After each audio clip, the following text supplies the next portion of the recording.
10,000 people every single hour. That's how many will be crossing into Johor Bahru once the new RTS train station starts. No bus, no jam, no waiting in the customs queue. But when they land, it could be slightly chaotic. And inside that chaos lies a huge opportunity that you could take advantage of. Stay tuned to listen to more. I'm Gurpal, and this is the Friction Fund, where we look for business opportunities by seeing what is broken in human behavior, systems, logistics, the whole gamut. And today we are tackling a beast. We're going to see what happens when 10,000 people arrive within an hour at one place in Johor Bahru and what can come out of it.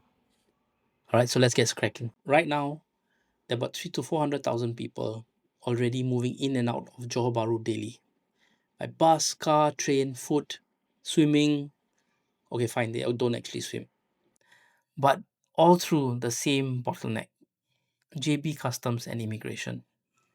But soon, the RTS link, a train track 4 kilometers long from Woodlands to Bukit Jaga, will change the game. Immigration done in Singapore, drop off directly beside JBCC and City Square, and 10,000 people per hour. But here's the flaw in the system, the arrival point. That area is already congested. If you look, if there's only one straight lane that comes out. Of course, they are making it much larger, they are doing much more things. The road below is very narrow, and at this point, there is no clear method of dispersal beyond moving into the malls. These aren't people who are going to stay in JBCC. They're headed to KSL Mall for affordable shopping, Mount Austin for food and entertainment, or maybe that's where they live, or Eco Botanic and beyond for home visits or staycations.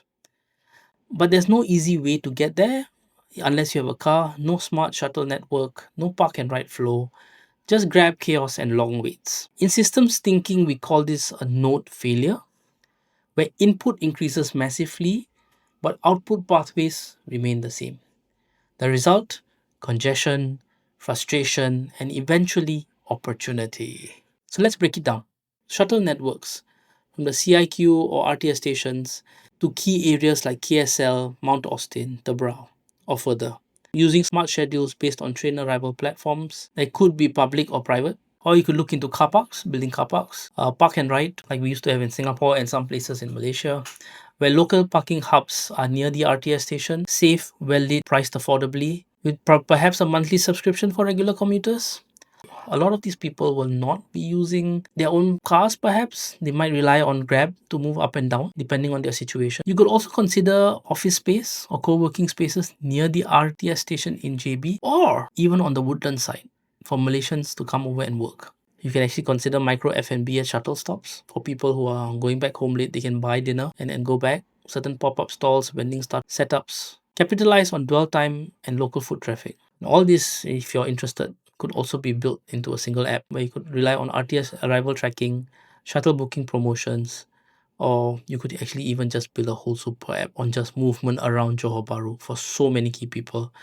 For the tourists, for people coming in from work, for people coming in with second homes. Once this movement is enabled, here's what it unlocks: more visitors. Because they know where they are going, they know how to get around easily, and that makes it better for more spending in outer areas. Real estate growth in shuttle nodes, demand for new bus operators or franchise shuttle brands. Even if you go a step further, it could mean data on human flow for investors, developers, and city planners, giving them more accurate building going forward. If you control the flow of people, you control the growth of money. And the RTS is gonna flood the whole system. Leverage points. Here's how to win early. Start with one corridor. The RTS station to KSL, RTS station to Mid Valley, or even Aeon Tabrau. Heck, you could even try Mount Austin. Build a brand, not just transport only. Partner with existing drivers, developers, and vendors. Run a pilot on weekends and capture feedback. Use behavior data to adjust routes and pricing. This will help you tweak your MVP fast and move faster once things are up and running proper.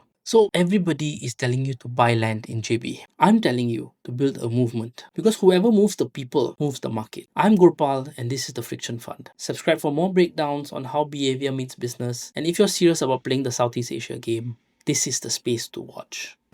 Good night and have a good one. Oh, is it still the day?